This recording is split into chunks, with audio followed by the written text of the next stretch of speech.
אוקיי, שלום לכולם, שמי נווה שטראוס, אני עובד בניו יורק סיטי. נולדתי בארץ ועברתי לפה לניו יורק כשהייתי בן 5. עוד כמה דקות עוד דקה אני אהפוך לאנגלית, והכוונה שלי היום זה שכולכם תלמדו קצת על איך שאנחנו שותלים עצים פה בניו יורק. Okay, again, my name is Neve Strauss. I'm the director of tree planting for New York City Parks.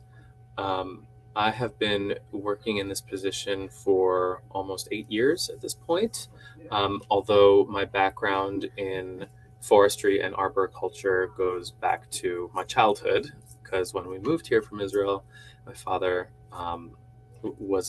is still a practicing arborist in the private sector, and I learned a lot of things from him and sort of forged my own path in urban forestry, which is a little bit different than his practice. And so for the last 15 years, I have been charged with planting trees across New York City. Before I go into the formal agenda, I'd like to give a little bit of a high-level overview of just how complex it is to work in New York City. So that's what I'm going to start by doing. New York City land area is comprised of 72% impervious surface and 28% pervious surface. So you can see how much hardscape there is across this very developed land area. It's also important for everybody to know that we have 5 counties, or what we call boroughs. You may hear me use that word. They're just counties. So there's the Bronx, Manhattan, Queens, Brooklyn, and Staten Island. All of those 5 boroughs comprise New York City, although when people fly into JFK or Newark from Israel or from around the world, they typically are visiting Manhattan, because this right here is Central Park, and all of the big tourist attractions are primarily here. I happen to live right here in a place called Kew Gardens in Queens. And, I don't remember what our current population is. I think we're either an 8 or 9 million person city at this point, across all 5 boroughs, which lends plenty of complexity. New York is over 300 square miles. I should have converted that to kilometers, but I suppose that we can do that calculation later if we had to. There are over 6,000 miles of road in New York City. I tried to get this line to stretch from New York to Tel Aviv, but in fact, it was only about 4,700. So I still needed to go 1,300 more miles, which took me to somewhere in the middle of Iraq. But that's just how many miles of road we have in New York. And the program that I oversee primarily plants street trees along these sidewalks and roadways. Also, in addition to that, we are split into so many different jurisdictions. There are neighborhoods, there are community boards, there are council districts, and the rest of these jurisdictions that you see. Those are almost all political boundaries. And then there are numerous land uses as well. Commercial, manufacturing, and residential are the primary categories, and then there are little subcategories depending on the intensity of the land use. This map on the right is a tool I will show you guys a little bit later, but what I've attempted to show you is every one of the layers that you see written up here, all toggled on the map so that you can just see how crazy it is and how many people, especially in elected positions, have some kind of influence over what happens here in New York. But of course, for us on the ground, that means that there are many different planting conditions, as you can see here. There's downright, almost like a park setting. There's very residential. There's commercial districts, and there are other, such districts, manufacturing districts and industrial districts where people are constantly walking, cars are constantly driving, and challenges to trees are numerous. Which was actually what I wanted to say. So planting, establishing, and keeping trees alive and healthy is our biggest challenge. But it's something that we are really good at doing. So that's what I hope to cover today. So within that, here is my agenda. I want to very briefly touch on the department structure.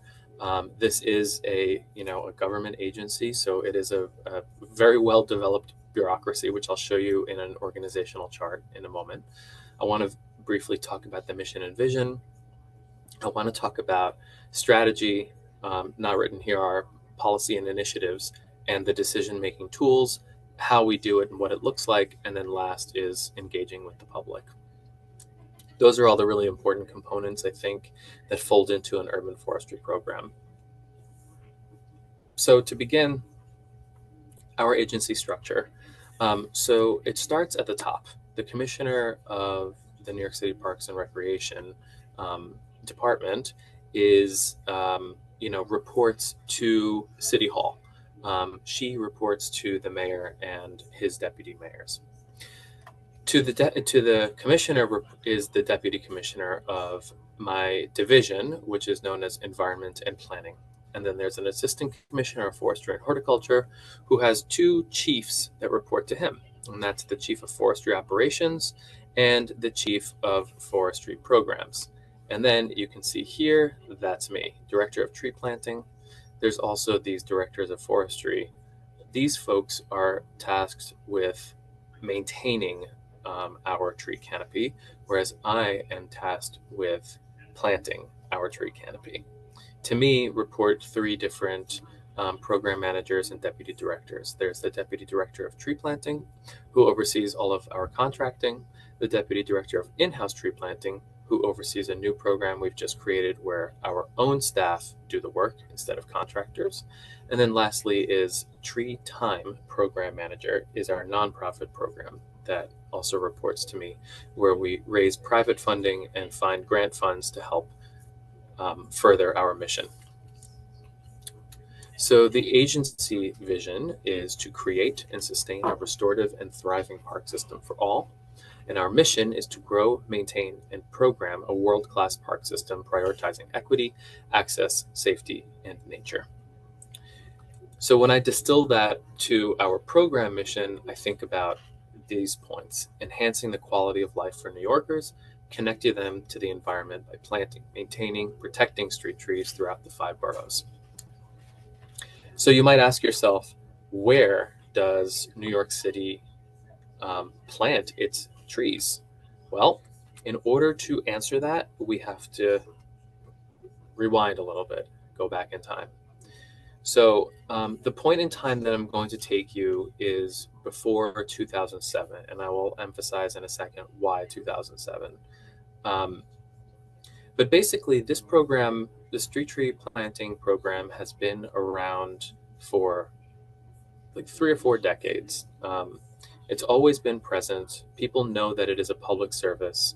You can call what's called 311, which is our local government services call line for anything, whether you have a noisy neighbor, whether you want to know a little bit more about what the Department of Health is doing in response to COVID, or if you want to have a new tree planted in front of your house, in front of your neighbor's house, in front of your business, in front of your cousin's house. As long as it's in the 5 boroughs, it's doable.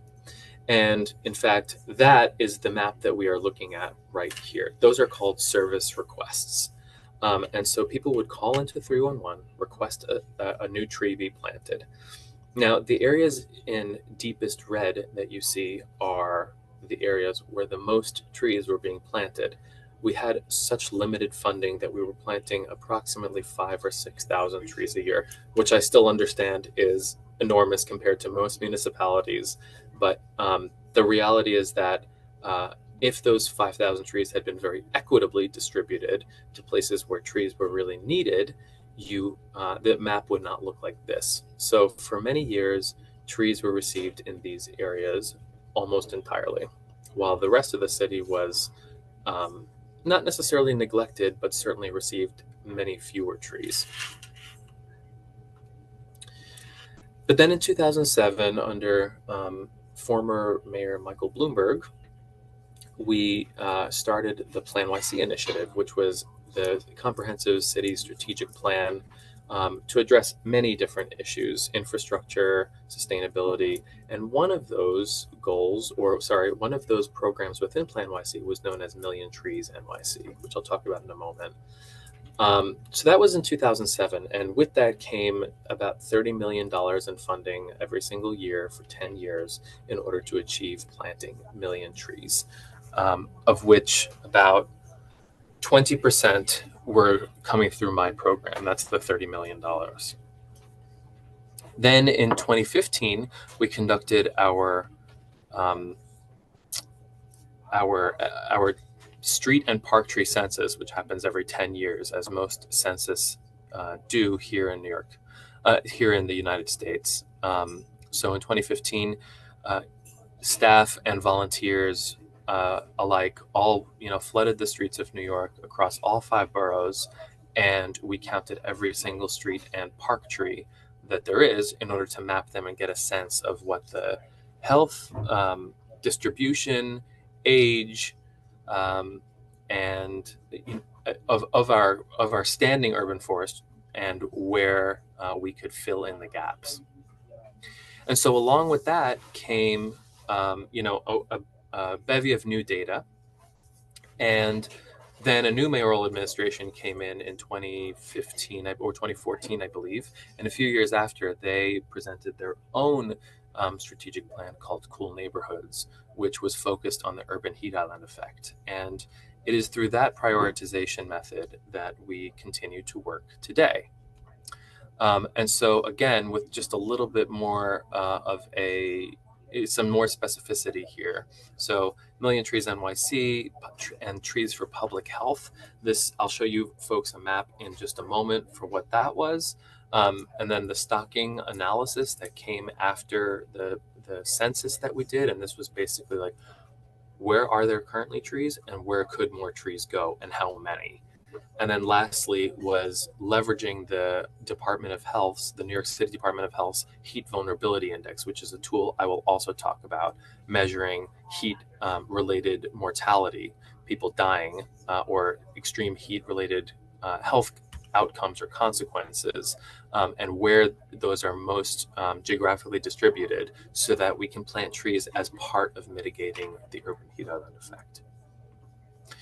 So I mentioned Trees for Public Health, and the point that I would like to illustrate over the coming, 15 minutes or so, is that we have really transformed our planting program to focus, by and large, on equity-driven plantings. We still do thousands of trees in response to service requests. We still do thousands of trees in response to other funding that we receive, but this is our primary goal, and it has been for the last 10 or 15 years since I've been in this part of this program.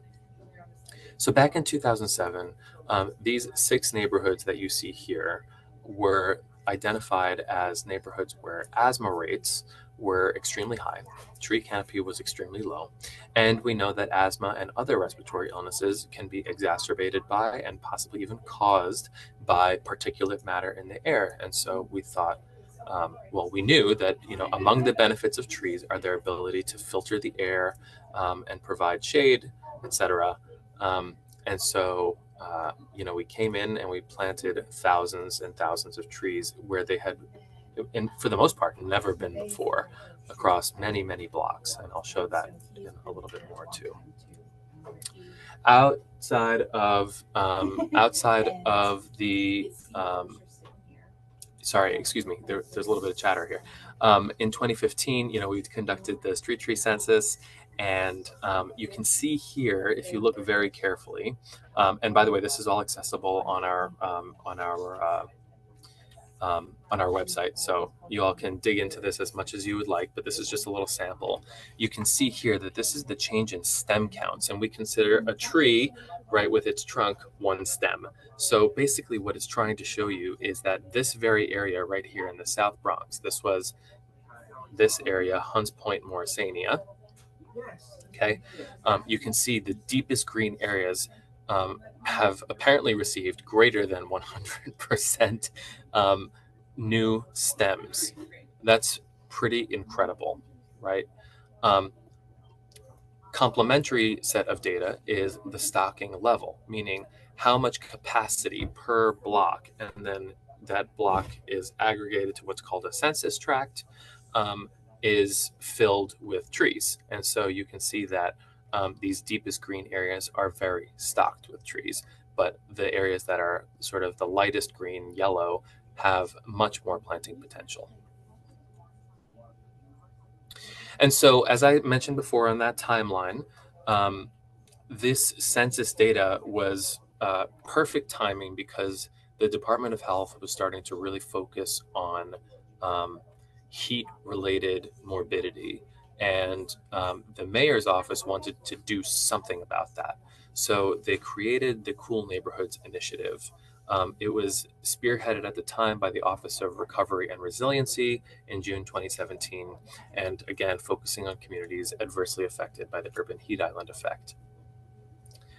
It leveraged existing initiatives. You can see a few of the other agencies' initiatives here: cool roofs, green infrastructure, cooling centers, and they knew that the Million Trees effort and everything that we had learned from it in terms of scaling up from 6,000 trees to planting 18 or 20,000 trees annually, we knew how to do this, and we knew how to do data-driven plantings. So they roped us in and they gave us money, and they told us, we want you guys to gear this instead of basing it solely on respiratory illnesses. We would like you guys instead to focus on the HVI, the Heat Vulnerability Index, which was developed by the Department of Health. I'll share a little bit more about that in a minute. But what is the Heat Vulnerability Index? It's a measure of percent of residents receiving public assistance. So this has to do with income. Percent of non-Hispanic Black residents. So that was also very important because it's looking at it through a racial disparity angle. The average surface temperatures, of course. Percent of green space. Do you have access to a park nearby where you can get some relief from the heat? And then more recently, they've been adding a few other factors: is access to air conditioning. As all of you colleagues in Israel well know, air conditioning is essential if you want to survive in a hot place. And here in New York City, our climate can be very cold, but it's been getting progressively warmer and warmer with climate change. It's also been getting warmer for longer periods of time, and the humidity is almost unbearable. And so, to the point about non-Hispanic Black residents, you can see here that and I've linked this report if you wanted to look more at it after I share the slides with you guys. You can see that it disproportionately affects non-Hispanic Black residents. So again, they tasked us and wanted to know, they wanted us to address the problem, which was death due to heat waves, and that urban areas are almost 20 degrees Fahrenheit hotter than their surroundings. I'm just realizing that we're going to need to do a little bit of conversion to kilometers and, of course, to degrees Celsius too. And on average, in New York City, there are 450 heat-related emergency room visits, 150 heat-related hospital admissions, 13 heat stroke deaths, and 115 excess deaths from natural causes related to heat. It's very stressful on the human body, especially when those areas have disproportionately received various public health interventions along the way. So that's kind of the background of all of those policies. So before we dive into strategy and decision making and the tools that we use, I want to just take a second to remind everyone here and everyone that will view this how all of this works together. So there's the policies and initiatives, and just like every other thing in government, that is wholly contingent on the mayoral administration. We've been very lucky in the time that I've been at Parks for the last 15 years to have a lot of support, not just in language, not just in rhetoric, but also in terms of giving us sufficient funding to be able to do what we do so well. Then there's strategy and service delivery and execution, which is going to be the next piece that I'm going to focus on over the coming slides. So I mentioned the HVI, and I want to take a moment to briefly show you what this looks like. and I'm hoping that I can just share this on my screen in just a moment. So this is the interactive heat vulnerability index, and I will share these links with all of you. But you can see here what the HVI is based on. And you could also, if you wanted to know more. So here, Morrisania, which was one of the which is one of the neighborhoods that we addressed in our previous initiative, Trees for Public Health.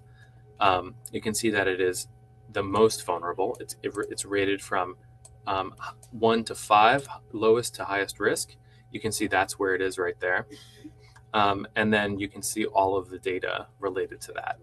I think this has been a really wonderful and extremely granular way of looking at where city services are needed most. So that's one thing, which is known as ZOLA for short, New York City's Zoning and Land Use Map. So this is the very same map that I took that snapshot from, right, with all of our various jurisdictions. So I'm going to toggle some of those off to make this a little less, confusing. So right now, the red borders that you see are each county, each borough, right? But what you also see are things like the floodplain, which I'll talk about in a moment. We're a coastal city, so we need to worry about big storms. Back in 2012, we had a massive storm known as Hurricane Sandy that affected our, coastal communities. Lots of homes got flooded, many trees got destroyed. So we need to plan for that. We also have lots of various types of zoning districts, and you can zoom in further if you wanted to see a little bit more of the contrast. And you can see this is manufacturing, this is residential, this is also residential. Here's some commercial districts in the middle of Manhattan. So these are all important features and attributes of our planning process. For us, the reason that this is important is because in residential areas, they're typically the easiest places to plant trees. In commercial districts, can still be done, but you need to be very cognizant and aware of what those local businesses' needs are, like where they offload trucks. And believe me, we have made our fair share of mistakes where, we've planted trees despite a business owner telling us, this is where I unload my trucks. And we say, well, this, the tree is for the greater good. You're going to have to adjust. But we've also learned that, sometimes, regardless of how much we want the tree to be there, a truck can hit a small tree and end its life. So it's not necessarily worth it every single time. That being said, of course, our main goal is to plant a tree in every possible space where a tree can be planted and survive. And then, of course, manufacturing districts are especially difficult to plant in because they tend to have lots of sidewalk and road traffic that can affect trees. And so that doesn't mean that we don't plant there. We definitely do, but we have to pick the species of trees that we plant very carefully to make sure that these are the most tolerant and hardy trees possible.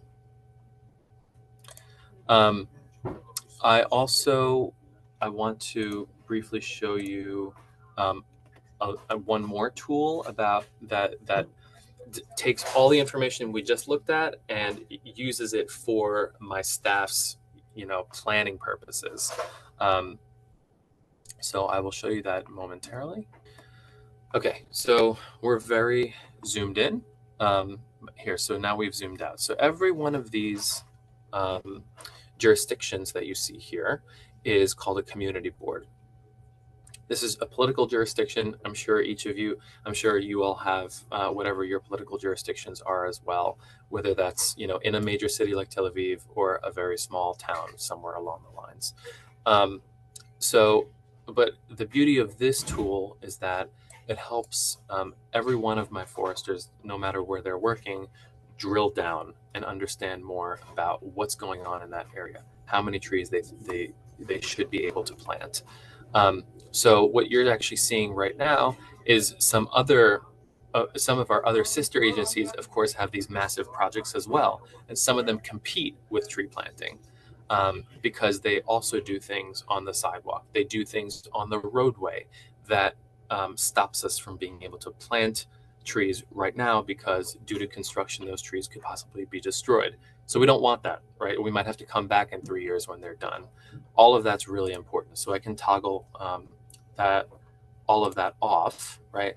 And then you can see here that these little sort of white and green red dots are all showing potential planting spaces that we believe, based on the data that we have, should be viable.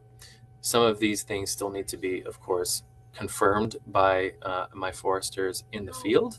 When they go to every one of these blocks, they have to do that. But this really helps them understand, like, okay, so if I needed to do concentrated plantings, where could I do it? This is an excellent example right here, because what you're also seeing is this layer called DDC Infrastructure Project. DDC is another agency. They are clearly reconstructing these roads or doing something significant. So even though there's a whole lot of planting potential along this corridor, we shouldn't go there until we know what the timeline is. And so that helps to continue the conversation between parks and its sister agencies to make sure that the work is done appropriately. All of those tools put together, and even this tool, you know, we're constantly trying to refine all of the various geographic layers and jurisdictions, et cetera, the things I covered to help us really lock in on where exactly trees need to go. And so we have a suite of lots of different types of GIS-based tools that I think make our strategy and decision-making very powerful. So I'm going to now return back to my presentation just as soon as, here we go. Cool. So that was the Forester GIS-based tool. I showed you that. So you're probably wondering, like, well, this guy plants trees, but he hasn't shown us any pictures of trees. So I'm going to do that very briefly. So taking all of that information, the HVI, you know, where do we need to plant trees? Okay, where can we plant trees using that GIS tool? And then comes the physical aspect of it, the people that are actually trained to do this. And so this is kind of what it looks like. You know, this is a street that never had trees in an area that was vulnerable to excessive heat. And so we came in there, we use heavy construction equipment, we break up sidewalk in some cases, and we plant large trees. These are known as 2.5 to 3 inch caliber trees.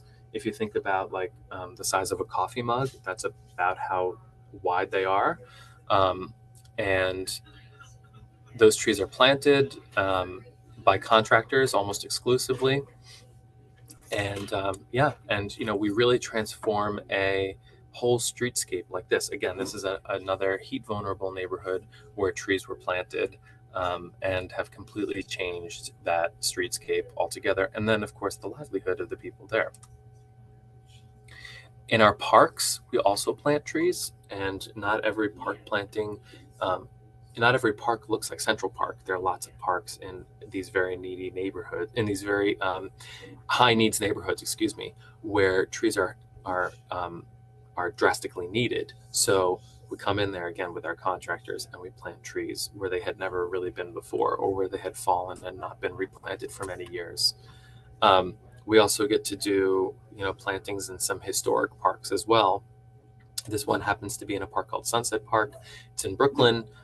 It actually overlooks downtown Manhattan. You can see the World Trade Center, but it's also set in a high needs neighborhood. So that's kind of what it looks like, and I could go on forever looking at pictures of trees and telling you guys about it, but we don't necessarily have the time for that. So I thought that in the last minute here, we could look briefly at a couple of our other tools that we use to help engage the public. So again, I will just briefly share a snapshot of what that looks like with all of you. And so the first and foremost that I think everyone is familiar with is the New York City tree map. Shir, can you see this? Okay. Yeah, I can see it. Great. So this is the New York City tree map. This shows you all of the trees that have been planted and are standing. And so you can zoom in, right? Oh, I want to understand, let's say I live on this block. I want to understand what this tree is. So I click on it and it comes up that the species is a Siberian elm. This is the probable address. It tells you how large the tree is. It tells you if there is a tree guard, which is like a steel or metal enclosure that guards the tree from all kinds of things. It tells you a little bit about what we have done, if we have inspected the tree recently.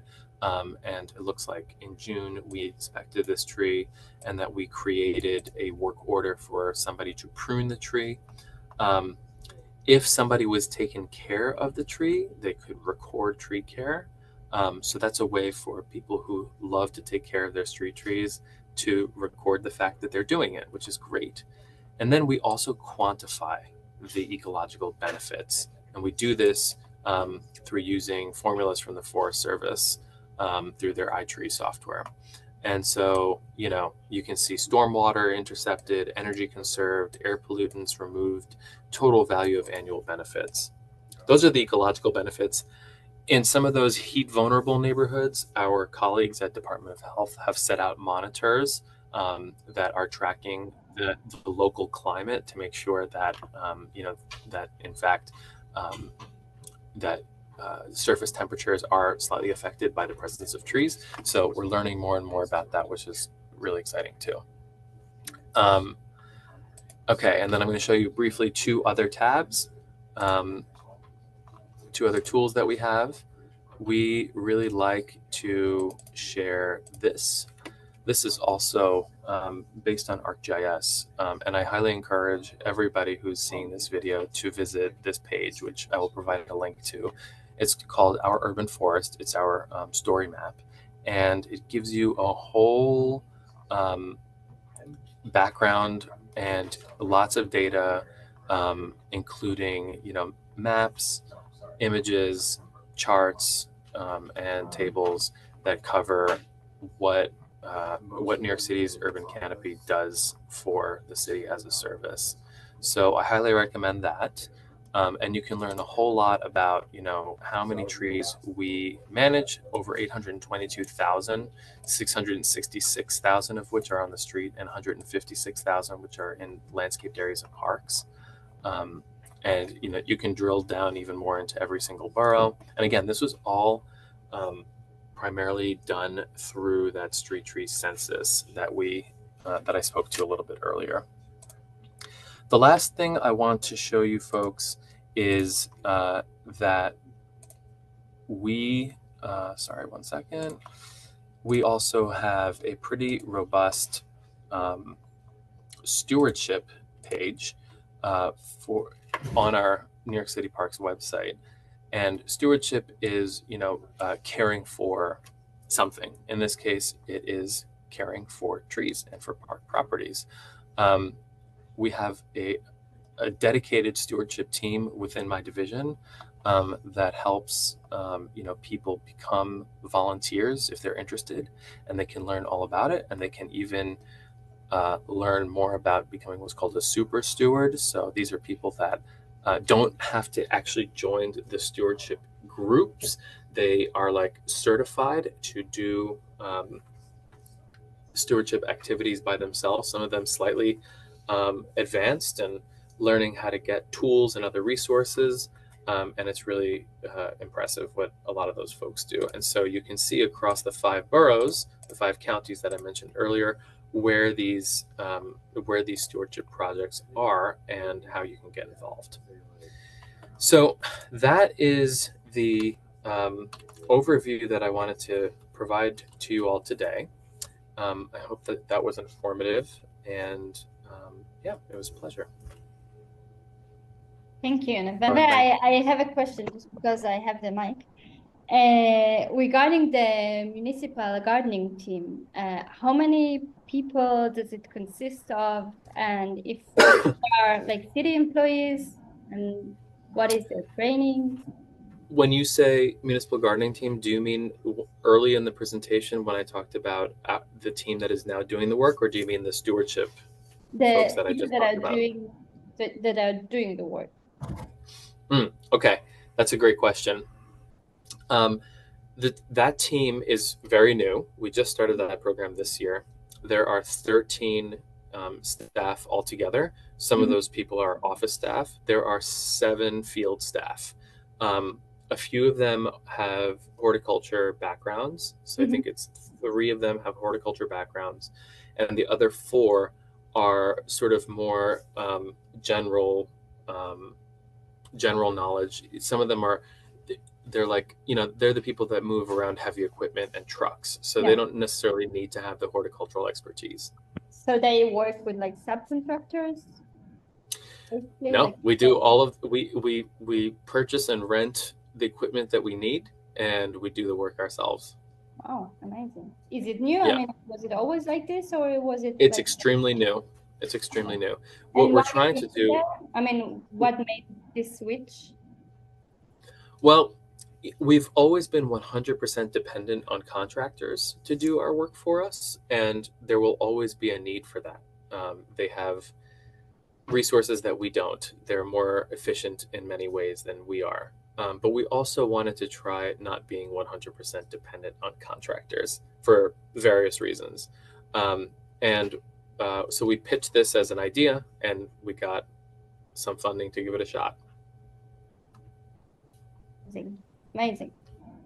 Okay. So the photos that you showed before, some street, you said that the contractors did the job. So this is before the shift you did?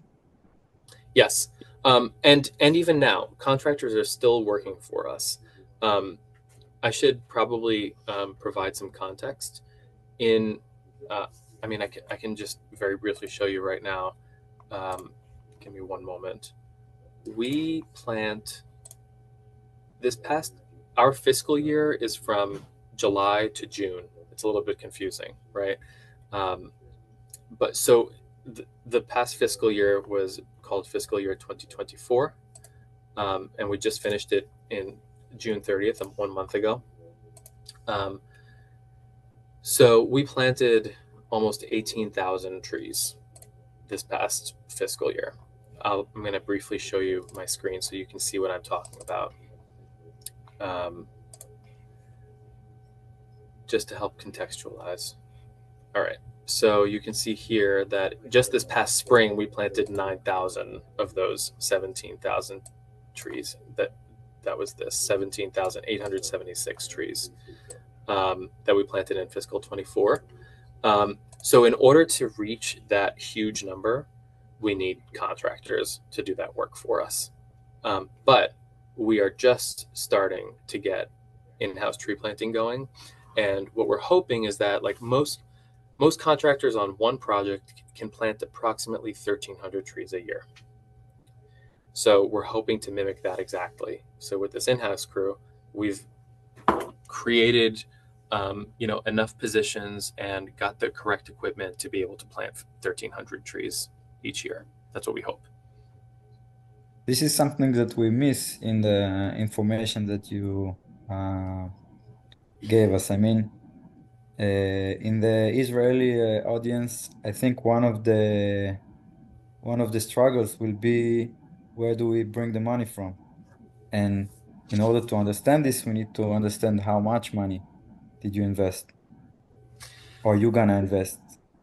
That's a great question. Our tree planting budget is approximately $45 million a year. It is a lot of money, and there's a reason for that. First of all, New York is huge. Secondly, it's really expensive to do work here. I don't know what it's like in Israel, but in New York, on every public works job that the government is funding, you have to pay the workers on that job a specific pay, and it has to do with what especially construction workers, what they are doing. So if they are using heavy equipment, they get paid whatever it is per hour. If they're planting a tree, they get paid a different rate. If they're pruning a tree, they get paid a different rate. So that has big implications to cost. So when I tell you that it costs, $2,700 to plant a tree here in Queens, it's not just putting a tree into a little hole. It's all of what you saw before. It's all the labor, the materials, the equipment that goes into that. So when you multiply those figures by, trying to get 18,000 trees planted, it ends up being like $45 million a year. I think it's better to translate it into a specific area unit, So we'll be able to do the adjustment. Yeah. Look, this is very difficult for us to figure out how to properly quantify what this actually costs. But the reality is that there are only so many contractors that can do this type of work. So it's very specialized. So that also comes with a cost, right? This is not your average building contractor, because planting a tree is not like installing a hardscape. You can do it really wrong and mess it up. Yeah. I think we have to wrap it up. So someone else, one more question? Yeah, I would actually, no, I'm really quick. I just want to answer one other part of Ambri's point. Mhm. You're muted. Mute. Okay. The other thing I would like you to understand is that the money that my program gets is not from the operating budget. That's a big difference. A lot of cities will fund planting from their operating budget. We fund it through our capital budget. So this is like a large investment. It's financed through the sale of bonds for the city. So the money source comes from a completely different place. I think it is worth mentioning it. Absolutely. I mean, it's on record now, right? But I think that's something that you guys should explore with some of your budget offices. No? Yeah, I want to ask about the trees census that you mentioned. Sure. So actually, residents took an active role in collecting the data about the trees. So if you can say a few words about the process with the public, how you taught the residents how to look on a tree and to collect the data, and how you were sure that the data is correct and professional. Okay. I'll answer that as best I can. I was involved only to some extent at the time. So engagement, was the number one priority, just getting people out there, right? And luckily there are lots of really passionate New Yorkers. And this was everything from engaging an individual person to engaging some of our nonprofit partners to help us get their members to come out and help as well. So and then number two, there were some really basic trainings. We also created a leaf guide so that when we really tried to get people to go out during spring and summer when leaves were on trees, because as soon as trees lose their leaves, no one knows what kind of tree it is. So once we got that, people would and we gave them some really basic guidelines on how to measure the tree, how to measure the distance between trees, and plot it onto a very specific app that we had developed for us. Once that was all done, all the data was aggregated, and between our own staff, nonprofit staff, and a series of other quality control, I think, queries that we had going in the system itself, we were able to do some quality control effort to make sure that the data was reasonable. But the one thing that we really did was make sure that the questions that we asked, or the observations we asked people to make, were very simple. It's like, are there root problems? For example, a root problem would be like, is it pushing up concrete? Great to know. Does the tree have lots of canopy? Yes, no, maybe so. Does it have lots of dead branches? Those are basic things that would get us to understand the health. Thank you. Welcome. Thank you. Nווה, thank you very much. It was My pleasure. very interesting, and we're gonna dive into all the links, of course, and would love to have also the presentation so we can share it further. I will do that. Yeah, thank you. I'll stop the recording and then I'll chat further. But thank you, first of all. All right.